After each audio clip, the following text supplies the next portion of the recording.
Sir ஜென்ரலாக ஒரு question, பசிச்சா தும்பல் வருது, தூங்கினாலும் தும்பல் வருது, என்ன காரணமாக இருக்கும் சார்? தும்மலை கண்ட்ரோலே பண்ண முடியாது. ஆக்சுவலாக நிறைய பேருக்கு வந்து சாப்பிட்டாலும் தும்மல் வரும், சும்மா வந்து படிக்க ஆரம்பித்தாலும் தும்மல் வரும், இல்லை ஏதாவது ஃபங்க்ஷன் போய் உட்காந்தாலும் தும்மல் வரும்.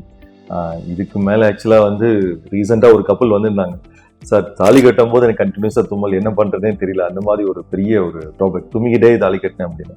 இந்த மாதிரி ஒரு தும்மலை வந்து ஈவன் கண்ட்ரோல் பண்ண முடியாது. அது வந்து நார்மலாக ஒரு தூசி பட்டு தும்மல் வருது வேற, பட் அலர்ஜினால தும்மல் வருது வந்து சில பேர் சொல்லுவாங்க, ஒரு நாளைக்கு ஃபுல்லாகவே தும்மிட்டு இருக்கேன், 100 தும்மல் காலையில், இல்லை போய் எக்ஸாம் எழுத முடியல, ஆஃபீஸில் உட்கார முடியல, ஒர்க் பண்ண முடியல அப்படின்னு. இந்த தும்மல் வந்து ஒரு அலர்ஜினால வருது, இது நம்ம வந்து அவாய்ட் பண்ணுறதுனால சரி பண்ண முடியும். கண்டினியூஸாக தும்மல் வந்ததுன்னா கண்டிப்பாக நம்ம ட்ரீட்மெண்ட் எடுக்காமல் இது ரெடி பண்ண முடியாது. தும்மல் இஸ் நாட் வந்து நிறைய பேர் அச்சச்சும் தும்முனா வந்து நல்ல சகுனம் கெட்ட சகுனம் அப்படின்னு சொல்கிறதுலாம் ஒரு மித்து. ஆக்சுவலாக தும்மல் வந்து ஒரு டிசீஸ், அது கண்டிப்பாக ENT டாக்டர் பார்த்து ட்ரீட்மெண்ட் எடுத்துக்கணும்.